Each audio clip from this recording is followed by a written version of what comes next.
이 시간에 주기도문 강의 두 번째 시간, 하늘에 계신 우리 아버지여라는 제목으로 하나님 말씀 증거하겠습니다. 지난 주일에 우리가 살펴보았던 것처럼 주기도는, 주님께서 가르쳐 주신 주기도는 하나님 나라를 구하는 기도다라고 하였습니다. 특별히 하나님 나라의 대헌장이라고 불리는 산상수훈의 정중앙부의 중심에 주기도가 기록되어져 있다라는 것은 바로 주기도는 하나님 나라를 구하는 기도다, 잘 보여주는 것입니다. 하나님 나라 백성들은 어떤 기도를 하는 사람들인지 또한 주기도는 우리에게 보여주고 있습니다. 성도가 누구인지를, 그 정체성을 가장 잘 드러내는 기도가 주기도문이다라는 것이죠. 오늘은 주기도문의 첫 부분인 하늘에 계신 우리 아버지여, 이 부분을 우리가 집중적으로 살펴보려고 합니다. 이 첫 부분은 매우 중요한데요. 왜냐하면 기도의 본질이 무엇인지를 잘 보여주고 있기 때문입니다. 기도의 핵심은 나의 소원 성취에 있지 않다 했습니다. 기도의 핵심은 내 힘으로 할 수 없는 것, 하나님의 능력을 힘입어 해낼 수 있도록 그 능력을 얻기 위한 도구나 수단이 아니라고 했습니다. 그것이 기도의 핵심이라면 우리 예수님은 기도하실 필요가 없으신 분이셨지요. 왜요? 하나님의 아들로 이 땅에 오셨지 않습니까? 그 말씀만으로도 온 우주 만물이, 피조물들이 그 발 앞에 엎드려 복종할 수밖에 없는 그런 하늘의 능력과 권세를 소유하셨던 분이 우리 예수님이셨지요. 능력을 구하는 것이 얻기 위한 수단이 기도라면 주님은 기도하실 필요가 전혀 없으신 분이셨지요. 그런데 주님은 기도의 삶을 사셨습니다. 기도가 아니면 안 된다는 그러한 자세로, 삶의 태도를 가지고 우리 주님은 기도의 삶을 사셨던 겁니다. 이게 바로 기도의 본질이 어디에 있는지를 우리에게 보여주고 있는 거죠. 능력 얻기 위한 수단도 아니고 내 소원 성취가 기도의 핵심도 아니라 기도의 본질은 하나님과의 관계에 있다, 보여주고 있는 겁니다. 기도의 대상이신 하나님과의 친밀한 교제와 사귐이 기도의 본질이다, 잘 가르쳐주고 있습니다. 우리 주님은 너희는 이방인들처럼 그렇게 중언부언하는 기도를 하지 마라고 말씀하시면서 이렇게 기도하라. 하늘에 계신 우리 아버지여. 무슨 말입니까? 기도의 대상을 분명히 함으로써, 기도의 대상을 부름으로써 기도를 시작할 것을 가르쳐 주셨던 겁니다. 이게 왜 차별화가 됩니까? 중언부언했던 이방인들에게 있어 기도의 대상은 전혀 중요치 않았습니다. 다신사회였으니까 그들은 다양한 신들의 이름을 부르다가 요행으로 하나 얻어 걸려서 내 소원을 이루어 주거나 내 문제를 해결해 주기만 하면 그걸로 된 거예요. 내가 그 신과 어떤 관계에 있는지는 전혀 중요치 않았다라는 겁니다. 제가 고등학교 때에 제 뒷자리에 앉아있던 애가 갑자기 심각한 표정으로 목사가 날 위해 기도를 좀 해줘 라고 부탁을 했습니다. 무슨 일이냐 물어보니까 담배를 피다가 선생님께 걸렸다는 거예요. 근데 그 당시 때가 좋지 않은 때라서 본보기로 네 정학시킨다고 선생님 엄포를 놓고 점심 먹고 교무실로 와, 이렇게 된 겁니다. 내 정학당하면 집에서 맞아 죽는다고 저한테 기도를 좀 해달라. 제가 학기 초에 우리 교회 중고등부 토요 기도회가 이제 신설되면서 선생님께 저는 토요일 날 기도회 가야 돼서 토요 자율학습, 오후 자율학습을 좀 빼달라고 요청을 했다가 혼나는 것을 얘가 봤나 봐요. 그래서 제가 신앙 되게 좋은 줄 알고 저한테 부탁을 했던 거죠. 제가 물었어요. 야, 니는? 그러니까, 야, 나는 우리 집은 불교니까 난 부처님께 일단 기도해 볼 테니까 니 내보다 착하잖아. 그러니까 니는 네가 믿는 하나님께 기도 좀 해다오 부탁을 했습니다. 그때는 무슨 긍휼의 마음이 저에게 있어가지고 실제로 기도를 친구를 위해서 해주었습니다. 그리고 점심시간 마치고 와서 정학을 안 맞았다고 네 덕분이라고 그렇게 얘기를 했던 게 생생히 기억이 납니다. 제가 왜 이런 말씀 드립니까? 내가 원하는 것 이루어 주기만 한다면 어떤 신이 그것을 해줬던 전혀 상관이 없다는 거죠. 그게 바로 이방인들의 기도입니다. 그런 기도는 하나님 나라 백성들이 하는 기도가 아닌 것이지요. 우리의 기도는, 성도의 기도는 분명한 기도의 대상이 있음을 믿고 그 관계 안에서 우리는 기도를 하는 것입니다. 그 기도의 대상이 누구인지를 주님은 가장 먼저 우리에게 가르쳐 주셨지요. 하늘에 계신 우리 아버지여라고 말씀하십니다. 가장 먼저 그 기도의 대상을 불러야 한다라고, 아버지여라고. 아버지여라는 것은 혹격이지요. 부름입니다. 여러분, 성도는 아버지에 관해서 말하는 사람들이 아니라 아버지께 기도하는 사람들입니다. 간과하시면 안 됩니다. 아버지에 관해서 말들을 많이 내는 게 아니라 아버지께 그 관계 안에서, 신뢰의 관계 안에서 아버지께 기도하는 사람들이 성도입니다. 주기도의 첫 단어가 아버지라는 것이 여러분 참으로 놀랍지 않습니까? 목사님, 하늘 아닙니까? 물론 우리말 번역에는 하늘이 먼저 나오지요. 하지만 헬라어 원어에는 아버지가 먼저 나옵니다. 첫 단어는 아버지입니다. 놀랍지 않습니까? 하나님을, 그것도 하늘에 계신 하나님을 아버지라고 부르라. 주님은 그렇게 가르쳐주고 계십니다. 이것은 심오한 의미를 담고 있습니다. 그 위대한 의미, 심오한 의미를 살펴보기에 앞서 우리는 먼저 우리 앞에 놓인 장애물을 좀 다루어야 할 필요가 있겠다 생각이 듭니다. 무슨 장애물인가? 적지 않은 사람들이 가지고 있는 이 아버지라는 단어에 대한 부정적인 인식, 이것을 좀 해결해야 될 것 같습니다. 무슨 말이냐면 주님의 가르침을 따라 우리가 하나님을 아버지라고 부르는 순간 육신의 아버지에 대해 가지고 있는 우리의 정서가 개입이 된다라는 거죠. 만약 어릴 때 아버지께 학대를 받은 사람이라면 아버지여라는 기도가 참 믿음으로 사랑 안에서 나올 수 있겠습니까? 쉽지 않을 겁니다. 아버지 학대를 받지 않았다 하더라도 아버지를 존경하고 사랑하는 마음이 크지만 그럼에도 불구하고 왠지 모를 어려움과 거리감을 지니고 있는 사람들이 사실 적지 않습니다. 어머니에 비하면 아버지는 늘 인기가 없지요. 저희 집에 한번 놀러 와 보십시오. 확인하실 수 있을 겁니다.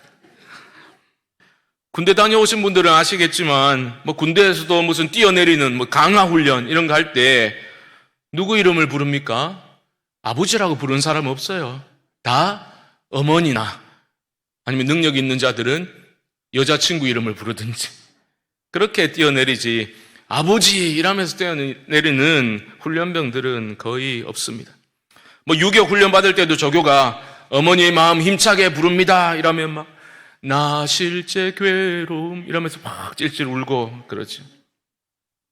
손발이 다 닳도록 고생하시네 아 고마워라 스승의 은혜 이래 또 잘못 불러가지고 더 구르고 막 그랬던 기억이 납니다. 이 땅에 아버지들이 문제예요. 물론 모든 어머니들이 다 훌륭하다고 말할 수는 없겠으나 일반적으로 말하면 아버지들의 문제가 큽니다.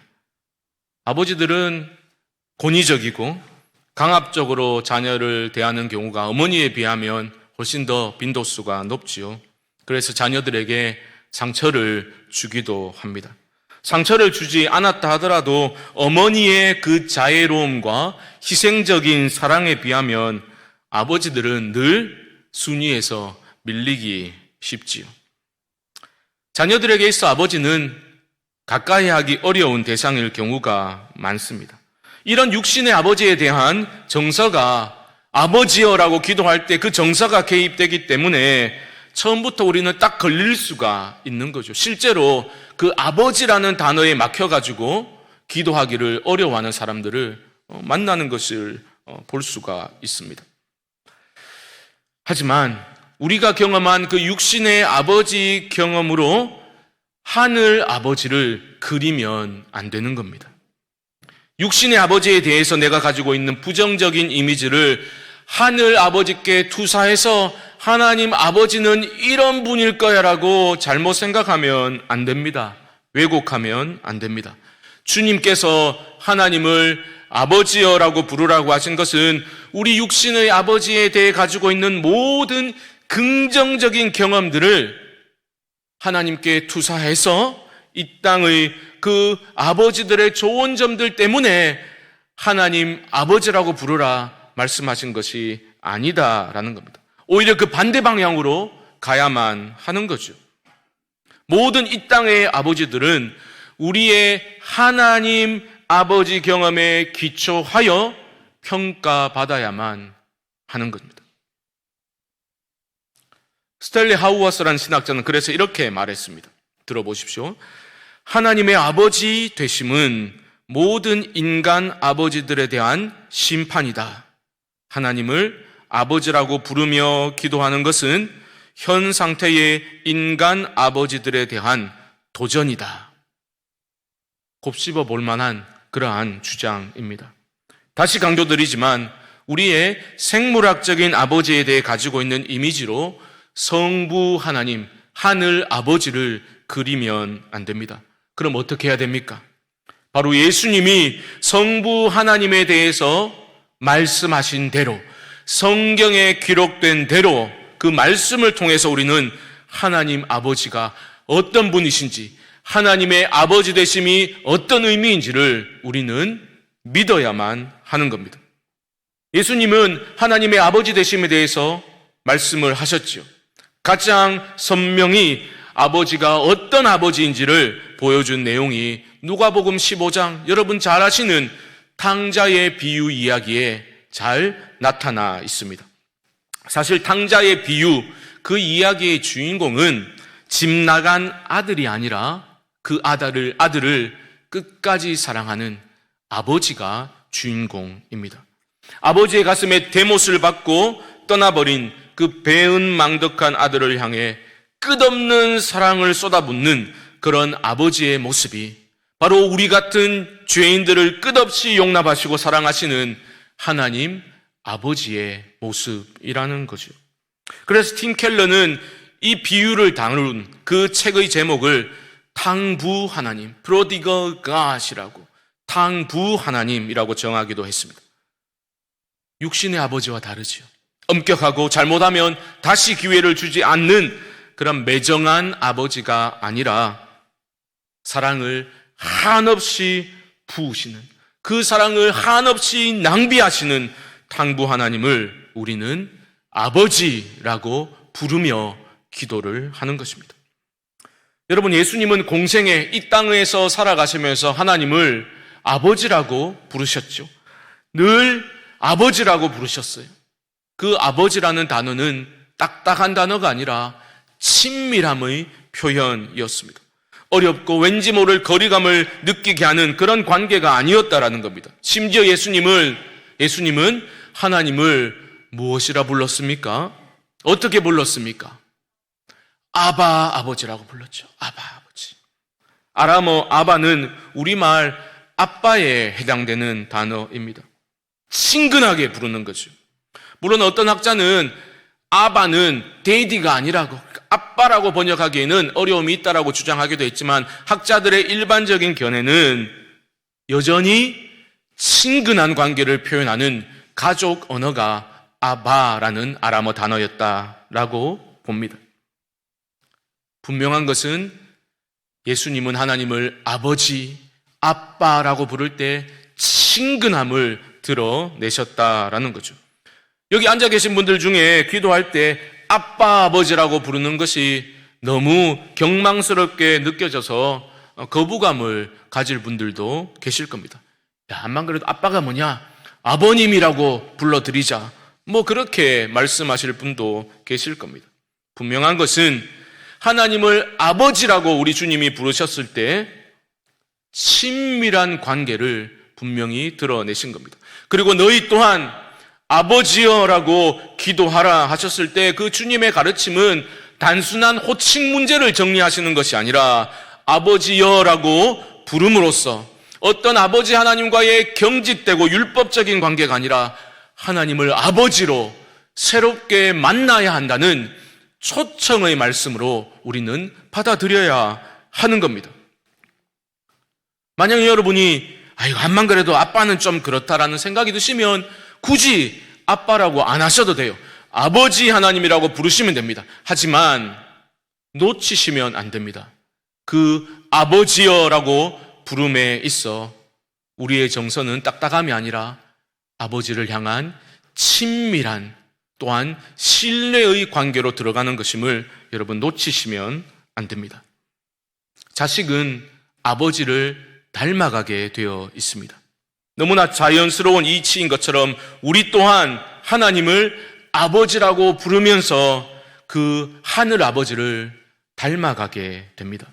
이것이 위대한 초청이 아니면 무엇이겠습니까? 우리는 나 같은 인간이 나처럼 허물 많고 죄악 투성인 나 같은 인간이 어찌 하나님을 닮아간단 말인가? 적어도 위선은 떨지 말자 이렇게 말하는 순간 그것은 여러분 겸손이 아니라 불신앙입니다. 겸손이 아니라 그것은 교만입니다. 집 나간 탕자가 돌아왔을 때 그 아버지는 어떻게 행동합니까? 아무것도 묻지 않으시고 그저 얼싸안고 입 맞추고 하는 사랑을 쏟아 부어 주었지 않습니까? 그 아버지처럼 우리가 아버지라 부르는 탕부 하나님은 우리를 그 말도 안 되는 사랑으로 품어주시는, 용납하시는 친밀하신 우리의 아버지이십니다. 우리가 기도하며 아버지라고 하나님을 부를 때 우리는 느껴야 되는 거예요. 우리 마음으로 느껴야 합니다. 그분의 그런 사랑을 느껴야 합니다. 그리고 내가 그 아버지께 용납되었구나 믿음으로 받아들여야만 합니다. 사랑하는 성도 여러분, 우리 모두가 하나님을 아버지라 부르며 기도할 때 그 아버지의 한없는 사랑 안에서 친밀한 교제를 회복할 수 있게 되기를 주님의 이름으로 축복합니다. 자, 그런데 우리가 하나님을 아버지라고 부를 때에 이게 어떻게 가능해졌는가라는 것을 반드시 생각해 보아야 합니다. 우리는 하나님을 향해서 아버지라고 부를 때에 단순히 하나님이 우리를 창조하셨습니다라는 사실을 선포하는 것이 아닙니다. 마치 불신자들이 아름답고 신비로운 그 자연 세계를 관찰하면서 우와, 조물주의 솜씨가 참으로 경이롭구나 그렇게 경탄하는 것처럼 하나님을 아버지라고 부르는 것이 아니다라는 겁니다. 만물을 존재하게 하신 조물주가 계시다면 그분을 아버지라고 부르는 것이 가장 합당하지 않겠는가? 그런 차원에서 하나님을 아버지라고 부르는 것이 아니다라는 겁니다. 우리가 하나님을 아버지라고 부를 때 우리는 창조의 기원에 대해서 말하고 있는 것이 아니라 아들이신 예수 그리스도를 통해서 우리가 받은 구원의 본질에 대해서 선포하고 있는 것입니다. 좀 더 설명해 드리겠습니다. 우리가 하나님을 아버지라고 부를 수 있게 된 것은 아들을 통해서만 가능한 것임을 놓치면 안 된다는 뜻입니다. 더 정확히 표현하면 아들 예수님이 십자가에 달려 죽으심으로써만 우리는 하나님을 아버지라 부를 수 있는 존재가 되었다라는 거죠. 성자 예수님이 죽으심으로 우리는 하나님을 아버지라고 부를 수 있게 된 겁니다. 여러분 복음서를 읽어보십시오. 우리 주님은 항상 하나님을 아버지라고 친밀하게 부르셨습니다. 하지만 유일하게 하나님을 아버지라 부르지 못했던 순간이 있었습니다. 그게 언제인지 아십니까? 바로 십자가에 달리셨을 때였습니다. 십자가에 달리신 우리 주님은, 아들 예수님은 하나님을 아버지라 부르시지 못하셨어요. 뭐라 하셨습니까? 뭐라 부르짖으셨습니까? 나의 하나님, 나의 하나님, 어찌하여 나를 버리셨나이까? 하나님을 아버지라 부르지 못하시고 거리감이 느껴지는 공식적인 호칭인 하나님이라고 불렀던 그 순간이 바로 십자가에 달리신 순간이었다. 기억해야 합니다. 이게 왜 중요합니까? 우리 같은 죄인들이 하나님을 아버지라고 부를 수 있도록 하시기 위해서 성자 예수님은 영원 전부터 성부 하나님과 누려오셨던 그 온전한 사랑의 관계로부터 단절되는 그 고통을 감수하셔야만 했던 겁니다. 저와 여러분들로 하여금 하나님을 아버지라고 부를 수 있도록 하시기 위해서 주님께서는 하나님을 아버지라 부르시지 못했던 순간을 맞이하셨던 겁니다. 죄를 알지도 못하신 우리 구주께서 우리 모두의 죄를 대신 지시고 십자가에 달리셨기 때문에 그 십자가에서는 하나님을 아버지라 부르지 못하셨던 그 순간이 있었던 겁니다. 사랑하는 성도 여러분, 이 십자가 대속의 은혜가 내 안에 마르지 않는 샘과 같이 날마다 터져 나와야 할 줄 믿습니다. 우리 고난주간 특별 새벽기도의 주제처럼 나를 살리는 십자가라 했잖아요. 나를 살린 십자가, 과거의 어떤 단회적인 내가 예수 믿을 때 일어난 사건으로만 취급할 것이 아니라 나를 살리는 십자가, 날마다 나를 살리는 그 십자가를 경험하는 성도들만이 날마다 하나님을 뜨겁게 아버지라고 부를 수가 있습니다. 그 부르짖음이야말로 복음의 핵심이 무엇인지를 보여주고 있는 거죠.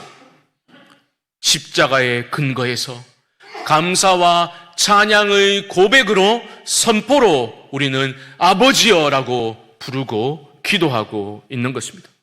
우리가 잠시 후에 성찬식을 거행하지 않습니까? 그때 여러분, 주님의 몸과 피를 받을 때에 마음속으로 그렇게 기도하셔야 합니다.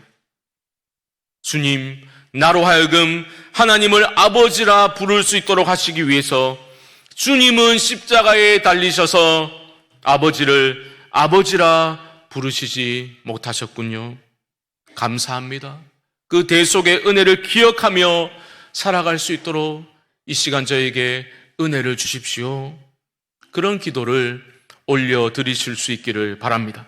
말씀을 정리해 보겠습니다. 그러므로 아버지여라는 이 부름은 기도인 동시에 감사의 찬양으로 우리 안에서 터져 나와야 하는 것입니다. 내 삶에 아버지를 닮아가는 변화가 없다고 너무 자책해서는 안 될 것입니다. 아이고, 난 면목이 없다. 무슨 아버지냐? 내가 이래 사는데. 그렇게 아버지라 부르는 것을 주저할 것이 아니라 오직 예수 그리스도의 그 십자가 공로를 의지하여 하나님을 아버지라고 부르셔야 됩니다. 그것이 믿음의 삶입니다. 내 모양이 이렇더라도, 내가 연약하고 허물투성이로 느껴지더라도 자책하고 면목 없습니다 할 것이 아니라, 내 공로가 아니라 예수 그리스도의 십자가 보혈의 그 공로를 의지해서 하나님을 더 크게 부르셔야 돼요. 아버지라고 더 크게 믿음으로 부르는 사람이 되어야 하는 것입니다. 저도 새벽마다 기도할 때 아버지라고 하나님을 부릅니다. 부를 때마다 구주의 십자가 사랑을 마음에 새기게 됩니다. 나 같은 죄인을 용납하신 아버지 하나님의 사랑이 그래도 나와 함께하고 있음을 믿기 때문에, 느껴지기 때문에 오늘 하루를 주님과 동행할 수 있겠구나, 용기를 가지고 믿음으로 살아갈 수 있게 되는 것을 경험하게 됩니다. 하나님을 아버지라 부를 때 십자가 그 사랑이 내 안에 살아 역사하는 그런 은혜를 체험하실 수 있기를 주님의 이름으로 축복합니다. 이 한 주간 살아가실 때에 때마다 일마다 여러분 아버지의 이름을 부르십시오. 여러분들이 그 어떤 상황과 형편에 놓여 계시더라도 하늘 아버지의 이름을 부르시고 그 온전하신 사랑 안에 거하며 주와 동행하는 복된 삶을 살아가실 수 있게 되기를 주님의 이름으로 간절히 축원드립니다.